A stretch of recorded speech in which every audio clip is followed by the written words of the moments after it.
सबसे पहले जितने भी आदरणीय यहाँ पर उपस्थित है, खासकर हमारे अमरजीत जी से मेरे काफी पुराने समय से, पिछले मुझे लगता है कि 2 चुनाव हो गए लगातार मुलाकात करते हुए। दूसरे चुनाव में उनसे मुलाकात भी हुई थी लास्ट टाइम पे भी, और लगातार मुलाकात होते रही है। तो आपका बहुत बहुत स्वागत है अमरजीत जी, और तमाम जितने भी आदरणीय बैठे हैं उनका भी मैं बहुत बहुत स्वागत करता हूं कि आप इस कार्यक्रम में आए और इस कार्यक्रम को आपने सफल बनाया।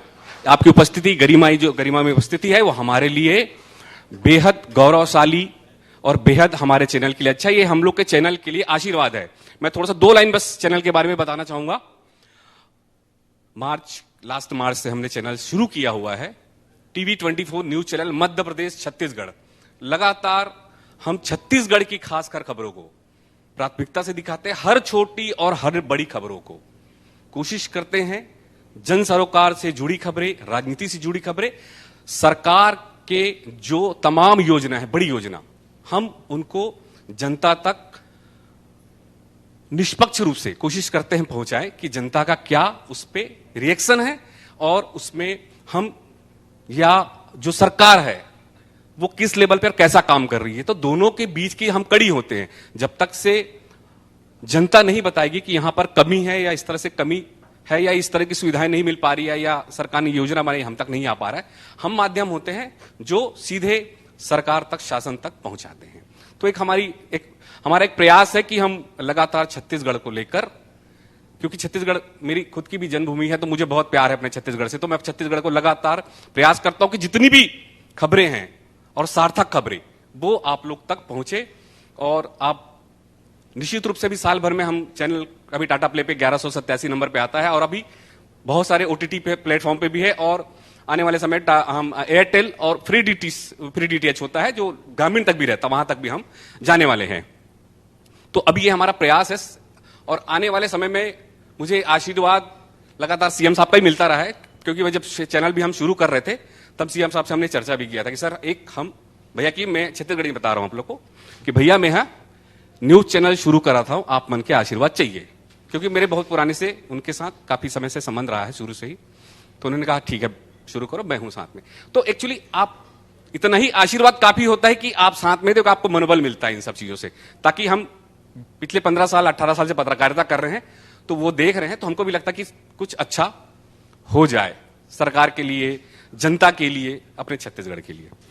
तो अब इस कड़ी को मैं यहीं पे खत्म करता हूं, अब सीधा शुरू करते हैं एक छोटा सा संवाद छत्तीसगढ़ के बारे में, खासकर संस्कृति, अरपा की संस्कृति को लेकर। हम अरपा नदी जो है बिलासपुर की जीवनदायिनी भी नदी मानी जाती है, और यहां पर काफी संख्या में उद्योग और यहां के लोग अच्छा खासा अपना जीवोपार्जन कर रहे हैं। तो निश्चित रूप से हमको नदी को, पहाड़ों को, पेड़ों को बिल्कुल बचाना चाहिए। हमारा उद्देश्य शुरू से रहा है, हम चैनल के माध्यम से भी, चाहे पेड़ बचाओ हो, चाहे जल बचाओ, अभी हम गर्मियों में लगातार जल का संरक्षण किया जाए, जो सरकार की महती योजना है कि जल का संरक्षण किया जाए, नरवा गरवा घुरवा बाड़ी, उस कॉन्सेप्ट पे भी लगातार हम चैनल पे दिखाते भी रहते हैं। तो सबसे पहले मैं अमरजीत जी से चर्चा करूंगा, चूंकि वो खाद्य मंत्री भी है और संस्कृति मंत्री। हम संस्कृति से शुरू करते, चूंकि हमारा कार्यक्रम संस्कृति से रिलेटेड है। सबसे पहले अमरजीत जी, आपको बहुत बहुत स्वागत है हमारे चैनल में, टीवी 24 सबकी जो खबर है हमारी चैनल का, हर खबर निष्पक्ष खबर। मैं आपसे सिर्फ 3-4 प्रश्न करूंगा, ज्यादा बहुत लंबा समय नहीं लेंगे, क्योंकि आपका अभी मीटिंग भी है।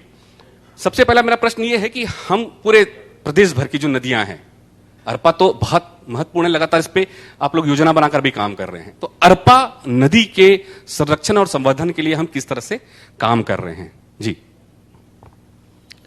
सबसे पहले तो मैं आपको बहुत बधाई देता हूं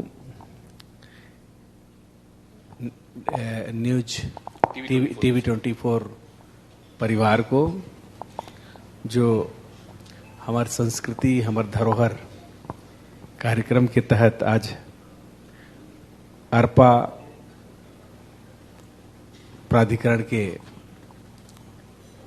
नगरी में इस महत्वपूर्ण कार्यक्रम को आपने रखा है। वास्तव में हमारी जो संस्कृति है वो बहुत समृद्ध है, और जहाँ से नदी पहाड़ निकलते हैं उससे उनका जीवंत संबंध रहा है। इसी का नतीजा है कि जब अभी राज्य का हम राज्य गीत लॉन्च किए, उसमें अरपा नदी का भी जिक्र है। जिक्र क्या, पहली शुरुआत अरपा नदी का है। अरपा पैरी के धार, जहां जहां नदियां रही है वहां वहां मानव सभ्यता का विकास हुआ है। और यूं कहूं कि चाहे वो मोहनजोदड़ो के समय का बात हो या काशी विश्वनाथ में बनारस शहर की स्थापना की बात हो, या जितने भी नगर या शहर बसे हैं सब कहीं ना कहीं नदी के किनारे बसे हैं। तो नदी हमारी संस्कृति का एक द्योतक है जिसका लोगों के साथ जीवन संबंध है। छत्तीसगढ़ में अरपा का भी बहुत महत्वपूर्ण स्थान है।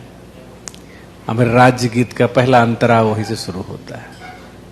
तो इनके सभी पदाधिकारियों को बहुत बधाई देता हूं। अध्यक्ष इसके हैं भाई अभय नारायण जी, महेश दुबे जी, नरेंद्र बोलर जी, आशा पांडे जी, हमारे साथी प्रमोद नायक जी, अजय ठाकुर जी, समीर बबला जी, अनिल चौहान जी, टीवी 24 परिवार के भाई मोहित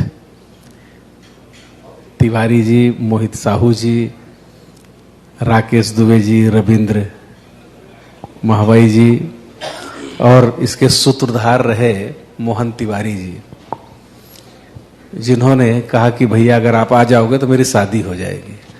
तो मैं सब काम को छोड़ करके बोला पहले उनको आशीर्वाद देने जाना जरूरी है। सीएम साहब भी लगातार पूछते रहते हैं इसमें।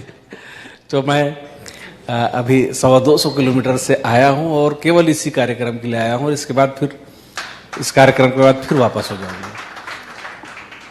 तो आप लोगों का जो न्यूज चैनल है टीवी 24, लोगों के सारोकार, लोगों के संबंध, जीवंत जो समस्या है उसके समाधान के लिए, वैसे तो हमेशा आपने काम किया है, लेकिन हम देखें कि आप चुभता हुआ जहां प्रश्न करते हैं और कटघरे में सरकार को खड़ा करने का भी काम करते हैं, वहीं पर एक दूसरा पहलू भी है कि आप सांस्कृतिक धरोहर के लिए काम कर रहे हैं। छत्तीसगढ़ की जो हमारी विरासत है, जो पहचान है, सब कुछ मिट जाएगा लेकिन ये पहचान हमेशा बना रहेगा। उसको सबके सामने लाने का, उसको आगे बढ़ाने का काम कर रहे हैं। तो बहुत आपको मैं बधाई देता हूँ, बहुत शुभकामनाएं देता हूँ। जब तक ये अरपा की धार बहते रहेगी, आप लोगों का न्यूज चैनल आगे बढ़ता रहेगा। बहुत बहुत शुभकामनाएं। बहुत बहुत धन्यवाद भैया। मैं कुछ एक दो प्रश्न आपके विभाग से ही कर रहा हूं। हम अरपा नदी की लगातार बात करते हैं, वही मैं दोबारा इसलिए बोल रहा हूँ संरक्षण और संवर्धन के लिए। तो जो उसकी पुरानी वैभव है नदी की, उसको लाने का हम किस तरह से प्रयास कर रहे हैं? सरकार किस तरह का प्रयास देख रही है, कर रही है उस पर? देखिए, अगला जो विश्व युद्ध होगा, ऐसा लोगों का मानना है कि वो पानी के लिए होगा, और पानी के बिना जहां जल है वहीं जीवन है। बिना जल का जीवन का जो है कल्पना भी नहीं किया जा सकता। और जितने जल स्रोत हैं उसका संरक्षण, संवर्धन मानव जाति के कल्याण के लिए बहुत आवश्यक है। जिस प्रकार से आपने कहा कि अभी रायगढ़ में आप लोगों ने रामायण का प्रतियोगिता कराया, खूब लोगों को उस अच्छा लगा और लोगों ने के बीच में खूब जो है प्रसिद्ध हुआ। ठीक उसी प्रकार कि जितना धार्मिक पक्ष को हम देखें, हम धर्म कर्म का काम करते हैं, परोपकार का काम करते हैं, नदियों का संरक्षण और संवर्धन भी उससे कम नहीं है। और आपने कबीर की वाणी सुना होगा कि पानी के महत्व के बारे में क्या बोला है कि प्यासे को पानी पिलाया नहीं, बाद अमृत पिलाने से क्या फायदा। तो जो आज जरूरत है, वास्तव में जितने भी जल स्रोत है उसको बचाने की जरूरत है। अभी हम देखें कि जितने भी, चाहे वो निजी उपयोग के लिए हो, चाहे औद्योगिक उपयोग के लिए हो, चाहे सिंचाई के लिए हम उपयोग कर रहे हो, हम लोग सरफेस वाटर का उपयोग ना करके, सतही जल का उपयोग ना करके, बांध और तालाब ना बना करके हम जो है अंडरग्राउंड वाटर, नीचे से अब कितना नीचे चला जा रहा है उस पानी का लेवल, अगर हम ये जो सरकार की जो सोच है उसको अगर हम आत्मसात करें, उसको अगर अपने दैनिक जीवन में उतारें कि छत्तीसगढ़ की चार चिनारी, नरवा गरवा घुरवा बाड़ी, तो नरवा को पहला स्थान मिला है। इसके मतलब यह है कि हमको जीवन को बचाना है तो जल संवर्धन करना होगा। तो इसके पीछे जो सोच है वो बहुत महत्वपूर्ण है और हम सब लोगों को इस दिशा में आगे बढ़ना चाहिए। निश्चित रूप से सरकार के साथ साथ जो आम जनता है उनकी भी महती जिम्मेदारी बनती है कि वो जल का संरक्षण, खासकर नदी नाले, उनका भी संरक्षण करे, बचाव करे और पानी जितनी जरूरत हो उतना ही उपयोग में लाए। ऐसा काफी समय होता है कि हम पानी का नल छोड़ देते हैं, चलता ही रहता, तो ऐसे बहुत सारी की जरूरत है। आने वाले समय हम अपने आने वाली पीढ़ियों को क्या देंगे, ये भी हमारे लिए महत्वपूर्ण है। बहुत बढ़िया, आपने बहुत अच्छा एक संदेश दिया अमर जी। दूसरा मैं ये बताना चाहूंगा कि संस्कृति की पहचान स्थापित करने के लिए, छत्तीसगढ़ की जो संस्कृति उसको स्थापित करने के लिए सरकार किस तरह का प्रयास कर रही है? छत्तीसगढ़ की संस्कृति, यहाँ की कला, विरासत, ये बहुत पुरानी है और इसको संरक्षित करने के लिए, इसको विकसित करने के लिए माननीय मुख्यमंत्री भूपेश बघेल जी ने बहुत सारे योजनाओं का उन्होंने शुरुआत किया है और इस विभाग के भार साधक मंत्री होने के नाते मुझे जो अवसर मिला है, मुझे लगता है कि बाकी सब कुछ एक तरफ और संस्कृति एक तरफ। संस्कृति इतना समृद्धशाली है, उसको अगर हम स्थापित करें, चाहे हमारा संबंध नदी नाले, पहाड़, पर्वत, आज का नहीं है, ये वर्षों पुरानी है। और जितनी पुरानी ये नदियां हैं, ये पहाड़ हैं, ये जंगल है, उतना ही पुरानी हमारी संस्कृति है। और मुझे अच्छा लगता है कि माननीय मुख्यमंत्री जी ने यहाँ संस्कृति परिषद बना दिया है। उस परिषद के माध्यम से जितने भी विंग्स हैं, वो सभी विंग्स को एक एम्ब्रेला के नीचे, एक छतरी के नीचे लाया है और इसका महत्व इसी से झलकता है कि संस्कृति परिषद के अध्यक्ष माननीय मुख्यमंत्री जी हैं। जो जिसके परिषद के अध्यक्ष अगर मुख्यमंत्री हों तो समझ लीजिए कि उनकी सोच और उसकी गंभीरता क्या है। बिल्कुल। तो बहुत सारे आज, चाहे छत्तीसगढ़ी भाषा का हो, चाहे संस्कृति का हो, चाहे नाचा का हो, सभी विंग्स को लेखन, कविता, उपन्यास, रचना, सभी विंग्स को एक के नीचे रखा है और सबके हेड माननीय मुख्यमंत्री जी हैं। और मुझे लगता है कि आज राज्य बनने के बाद जितने भी सरकारें बनी, आज तक उन्होंने ना राज्य के लिए नीति नहीं बना पाया था, लेकिन पहली सरकार है जो यहाँ के राज्य के विकास की नीति बनाया है और संस्कृति परिषद बना करके इसको आगे बढ़ाने का काम कर रहे हैं। उसमें विभिन्न आयोजन, मुझे ये बताते हुए प्रसन्नता हो रही है कि हमारे जितने लोक कला है, लोक कला और लोक कलाकार, इसको प्रमोट करने के लिए बहुत सारे आयोजन, 2500 लगभग जो है कार्यक्रम एक साल में हम लोक कलाकारों को देते हैं। और बजट हमारे पास पिछले बार जो आवंटित था वो केवल लगभग 7 करोड़ के लगभग था। लेकिन आयोजन की महत्ता और उसका इम्पोर्टेंस और मुख्यमंत्री जी के इसके प्रति जो लगाव, इसको देखते ही आप समझ सकते हैं कि ये आयोजन को हमने रोका नहीं और ये 16 करोड़ पहुंच गया। 7 करोड़ कहाँ, डबल से भी ज़्यादा का हमने लोगों को काम दिया, लोगों को हमने आर्थिक रूप से उनको लाभ पहुंचाया। और आज प्रदेश के लोक कलाकार बहुत प्रसन्न हैं और उनको लगता है कि छत्तीसगढ़ हमारा राज्य है, छत्तीसगढ़ी संस्कृति हमारी आत्मा है और इसका संवर्धन संरक्षण माननीय मुख्यमंत्री जी के हाथ पे है। और अगर यही भावना रहा तो छत्तीसगढ़ बहुत आगे जाएगा।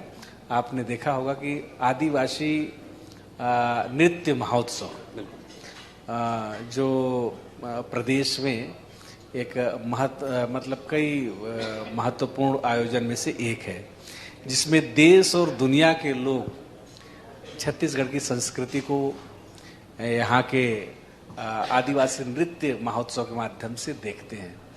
और मुझे बताते हुए प्रसन्नता हो रही है कि इसमें लगभग देश के सभी राज्य उसमें पार्टिसिपेट करते हैं और उनके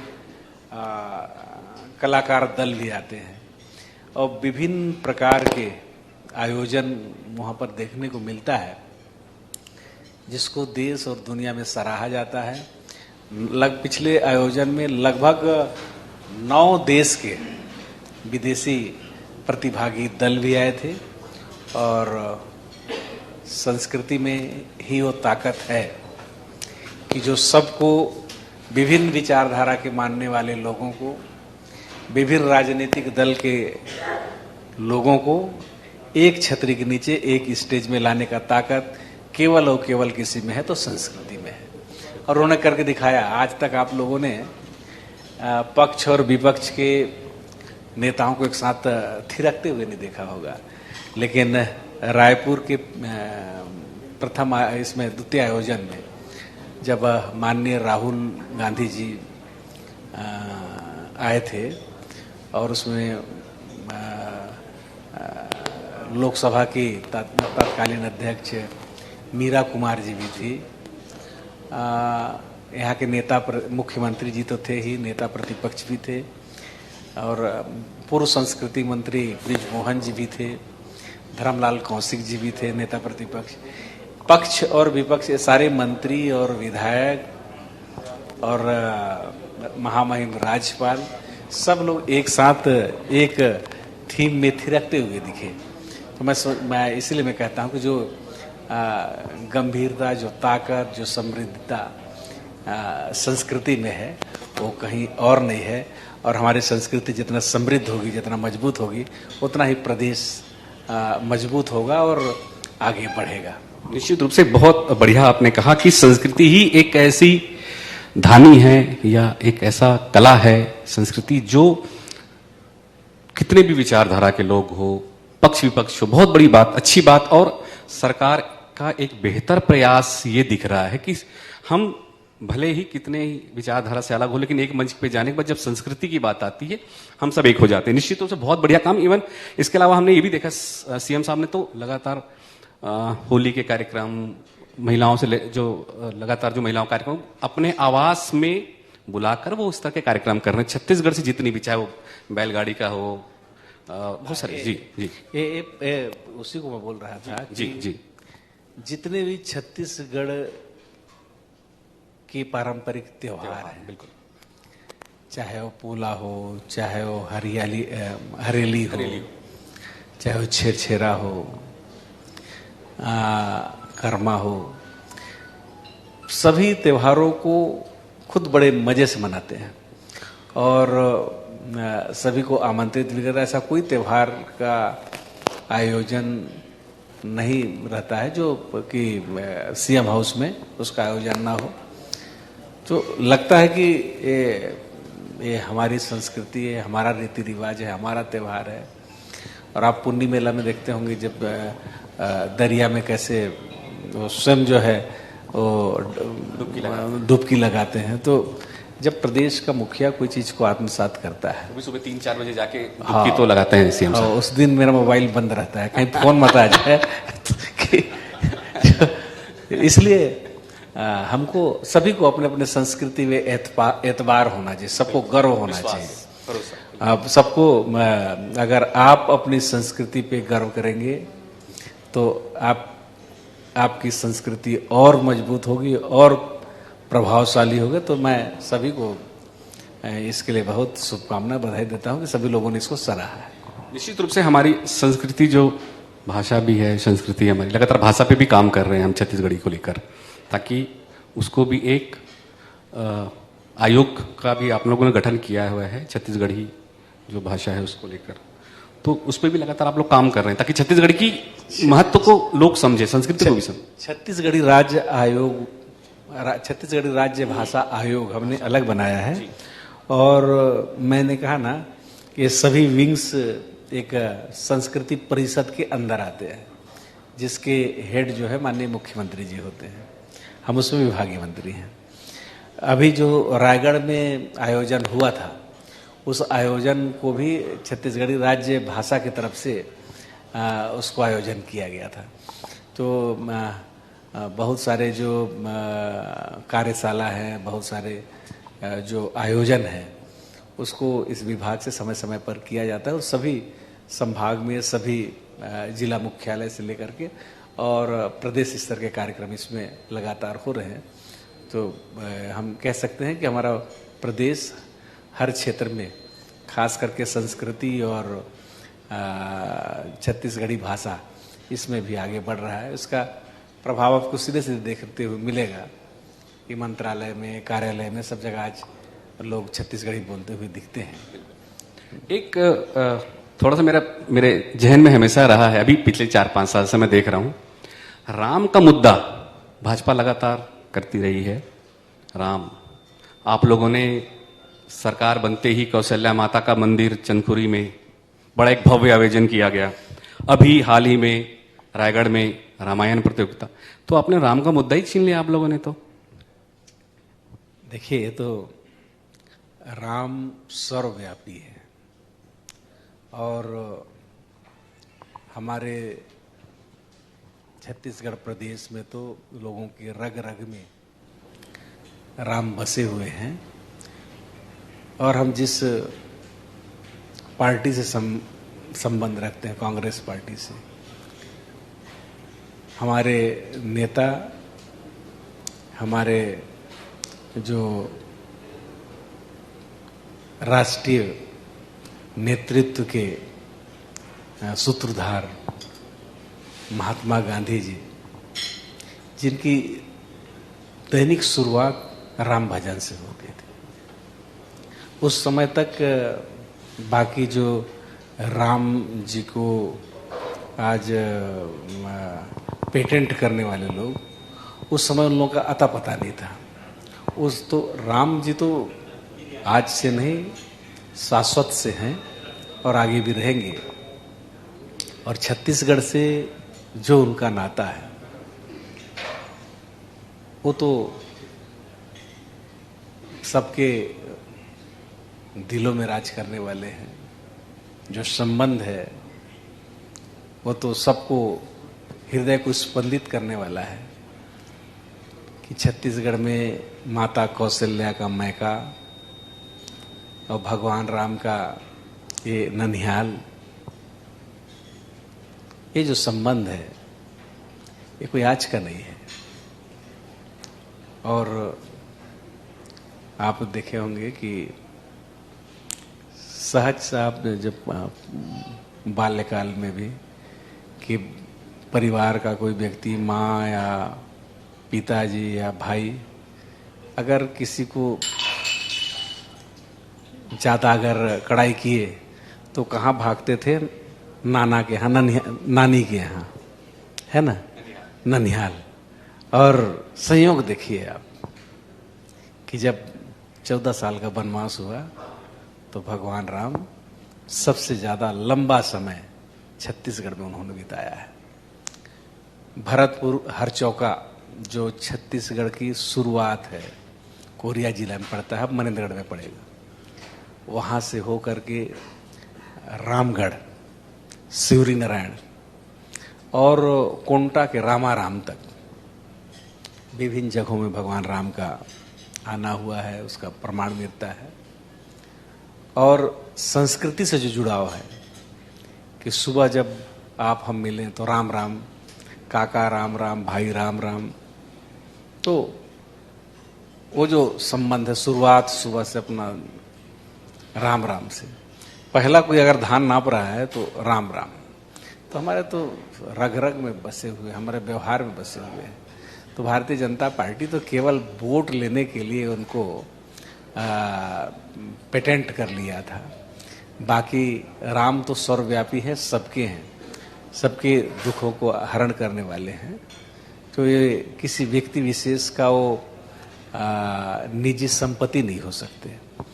तो इसलिए हम कहें कि हमने तो केवल वही किया है जो हमारा कर्तव्य था, जो भगवान राम के नाम का जपन, उनका जपना, उनका जिस रास्ते से आना, उसको स्थापित करना, उसको जीवंत करना, उसको विकसित करना, जिस रास्ते से भगवान राम का आना हुआ, राम पथ गमन मार्ग, उसको हम विकसित करने का काम, संरक्षित करने का काम संस्कृति और पर्यटन विभाग के सर्किट के साथ जोड़ने के लिए हम उसमें काम कर रहे हैं। कई जगहों में काम कंप्लीट हो गया है। जो अभी तक छत्तीसगढ़ का केवल पहचान ये था कि नक्सल इन्फेक्टेड राज्य है, वहाँ जाने से नक्सली उठा लेंगे, लेकिन दूसरा इसका पहलू है कि भगवान राम का ननिहाल है, माता कौशल्या का मायका है। जो टूरिस्ट और श्रद्धालु छत्तीसगढ़ को अब इस रूप में देखेंगे, जब छत्तीसगढ़ भगवान राम का ननिहाल के रूप में ये विकसित होगा। माता कौशल्या के मंदिर चंद्रखुरी में बना है, रोज वहाँ भीड़ लगती है। जब उनके मायके के रूप में ये विकसित होगा तो देश और दुनिया के लोग छत्तीसगढ़ आएंगे, और जब आएंगे उनके लिए हम अच्छी सुविधा रहने की, रुकने की, चलने की हम इसको कर रहे हैं। ये काम उसी के नसीब में होता है जिससे भगवान करवाता है, और ये काम माननीय भूपेश बघेल जी और उनकी सरकार कर रही है। ये भगवान राम का कृपा है। बिल्कुल, ईश्वर चाहते हैं तभी वो काम हो पाता है, क्योंकि वो कुछ चाहते हैं। बहुत बढ़िया बात कहा आपने। एक मैं इसी पे जाना चाहूंगा छोटा सा कि रामायण भी आपने उत्सव कराया जिसको अंतर्राष्ट्रीय पहचान मिली। ये इस तरह की योजना आप लोग कैसे फलीभूत किया है, कैसे लाए कि हमको रामायण जो है एक कंपटीशन करानी चाहिए?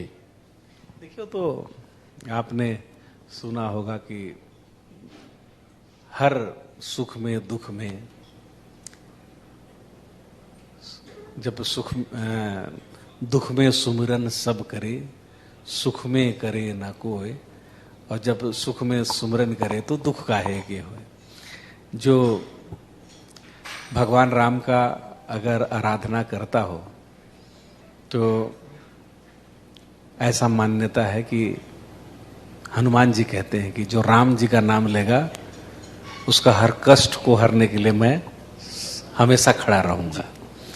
और राम नाम का जाप शुरू में भी करते हैं और इस दुनिया से जब जाते हैं उस समय भी राम नाम सत्य है।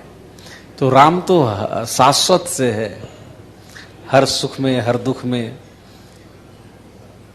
तो उसको तो आत्मसात जो करेगा वो उसका जीवन भवसागर पर कर लेगा।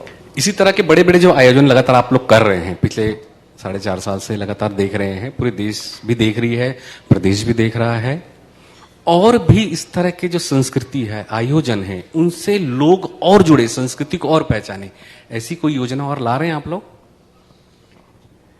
देखिए, अभी तो समय समय पर सब कुछ एक साथ कैसे बताएं, लेकिन आगे बहुत सारी और योजनाएं हैं जो आएगा, जो इस प्रदेश को नई ऊंचाई और नई दिशा देगा। बिल्कुल। मैं एक चीज आखिरी प्रश्न आपसे पूछना चाहूंगा। बिलासपुर के जो वासी हैं, या बिलासपुर अरपा नदी से के किनारे जितने भी वासी हैं, नगरवासी हैं, बस्ती है, कस्बा है, गांव है, उनके लिए किस तरह की क्या योजना, ताकि वो जल से भी संबंधित संरक्षण संवर्धन के लिए कुछ कर पाए? तो कुछ आप लोग ऐसा कुछ योजना भी तैयार कर रहे हैं इस पे? देखिए, नरवा जो प्रोजेक्ट बना है उसके पीछे तो जल संवर्धन है, लेकिन नरवा, गरुआ, घुरुआ, बाड़ी, ये जितने चीज बने हैं उसमें लोगों के जीवन स्तर को सुधारने के लिए, उनको आर्थिक रूप से समृद्ध बनाने के लिए भी योजना उसमें जुड़ी हुई है। और चाहे वो कृषि काम करें या सब्जी उगाने का काम करें, चाहे हॉर्टिकल्चर के काम करें, जो भी करना चाहे तो उसके लिए भी योजना बनी हुई है। और ये तो एक पहला है कि छत्तीसगढ़ राज्य जो है इस प्रकार से नदी नालों का संरक्षण और संवर्धन का काम और विकास के लिए प्राधिकरण का काम जो पूरे प्रदेश में कर रही है। और आने वाले समय में इसका और स्वरूप और आपको नए नए उसमें दिखेगा। पहले तो जो बिलासपुर के अरपा प्राधिकरण को हम बहुत शुभकामनाएं देते हैं कि अच्छा करके दिखाएगा, शहर के दिशा और दशा बदलेगा। और आएंगे तो देखेंगे कि वे बिलासपुर के एक हृदय स्पंदन ये नदी है जिसका स्वरूप आज बदला हुआ है। पहले हम देखते थे कि पूरा गंदगियों का वो जो है एक अंबार पड़ा रहता था, लोग कचरा का डंप यार्ड बना रहे थे, लेकिन आज उसका बदला हुआ स्वरूप दिख रहा है आने वाले समय में, और एक नए स्वरूप में दिखेगा जो एक आकर्षण का केंद्र बनेगा और हमारी समृद्धशाली संस्कृति के लिए एक द्योतक के रूप में एक उदाहरण लोगों के सामने होगा। बिल्कुल, निश्चित रूप से बहुत बढ़िया बात कहा आप। संस्कृति मंत्री जी का मैं बहुत बहुत धन्यवाद भी देना चाहूंगा, जिन्होंने खासकर छत्तीसगढ़ की संस्कृति के लिए बेहतर योजनाओं को लेकर काम करने के लिए, खासकर हम अरपा की भी बात करें, अरपा को लेकर भी संरक्षण और संवर्धन के लिए अलग से एक भी योजना की तैयारी चल रही है, अलग से एक विभाग भी बना दिया गया है अरपा को लेकर। तो निश्चित रूप से पूरे छत्तीसगढ़ के लोगों को भी लाभ मिलेगा, खासकर बिलासपुर लोगों को तो मिलेगा ही मिलेगा, बिलासपुर वासियों को। इसके अलावा एक बहुत अच्छी बात भी कही संस्कृति मंत्री जी ने कि संस्कृति हम सबको जोड़ने का काम करती है और सरकार इस पर लगातार बेहतर प्रयास कर रही है और बहुत अच्छा काम कर रही है। मैं बहुत बहुत धन्यवाद देना चाहूंगा मंत्री जी को, हमारे साथ जुड़े, हमारी बातों से या हमारे प्रश्नों से निश्चित रूप से सधा हुआ जवाब दिया उन्होंने। बेहतर प्रयास सरकार का, अच्छा काम कर रही है और आगे भी अच्छा काम करते रहे, हमारी शुभकामनाएं। टीवी 24 न्यूज चैनल की तरफ से मैं तमाम मंत्रीगण को भी और खासकर अमरजीत जी को भी बहुत शुभकामना दूंगा, ताकि बेहतर से बेहतर जनता के लिए भी और प्रदेश के लिए काम होता रहे। धन्यवाद। बहुत धन्यवाद।